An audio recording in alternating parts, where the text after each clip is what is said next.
replacement for gold, digital gold. And that's kind of driven my thesis on Bitcoin. And it's helped me feel comfortable as an investor in a very conventional way. Looking at the valuation of gold versus Bitcoin, it was striking to me how undervalued Bitcoin is. And so a lot of people will often ask me, how do you value Bitcoin? There's nothing there. There's no cash flow, blah, blah, blah.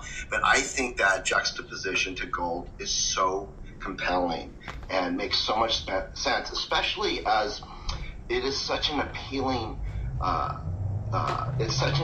investment to millennials, to younger generations who aren't going to be as interested in gold as a store of value. And I just see that that as we turn over generations, it's just going to become more and more obvious to investors who, as they age, that they have to own Bitcoin. So tell me a little bit about the announcement that was made, because you went in the same direction as Michael with these ATM at the market equity offerings, right? And that only catapults. I mean, your stock has risen 40% or so since you initially announced the Bitcoin strategy. So clearly shareholders are happy. Tell me more about that. Well, we announced our strategy actually in May this year. Our stock was in the low 20s, and now it's in the low 50s. So it's more than doubled actually in a very short period of time, in 6 months. I'd say for most traditional investors, that's a hell of a return, and we're really thrilled about that.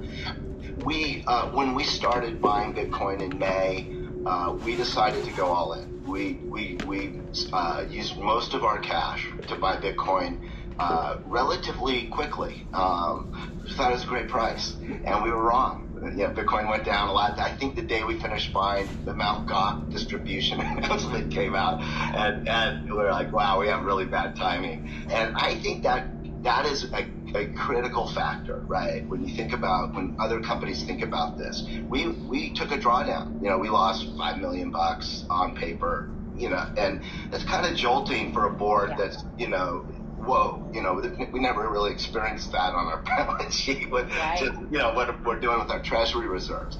And so I think that's an impediment for a lot of boards when that happens. You're like pointing fingers, who the hell's doing this? Nobody on our board did that. We were one really united group. We just wanted to buy more. We couldn't wait to generate more income, at the company to use to buy Bitcoin, and that's what we've been doing. We've been generating like $5 million a quarter operating cash flow and using that to buy Bitcoin.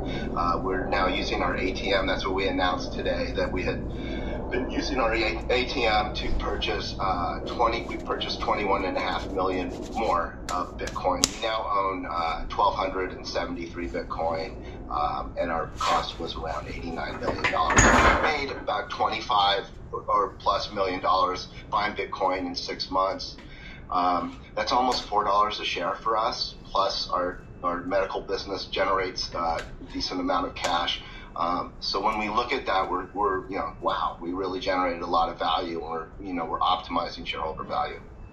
Well, one thing I noticed in these announcements with yours and also recently with MicroStrategy is that Bitcoin yield. You announced a Bitcoin yield of 37.3%. Can you break that down, especially for people who might be listening or watching who really don't understand what that means? Sure. It is a little bit complicated, but the most important thing you need to know about Bitcoin yield is that it's a measure to show how creatively we're adding Bitcoin to our balance sheet, or how much we're increasing Bitcoin per share. So that increase, that 37% increase, is actually monstrous when you compare it to other companies and what they're yielding on their balance sheets. It's kind of the massive outlier.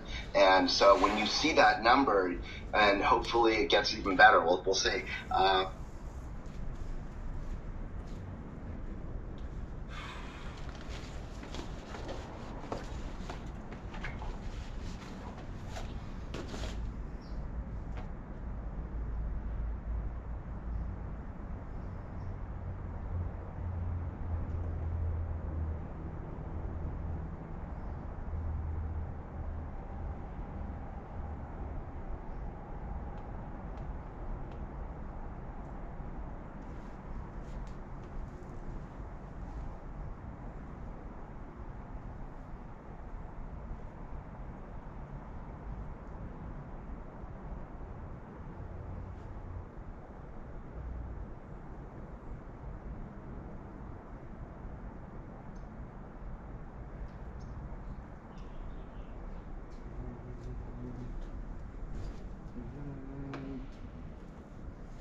Yeah.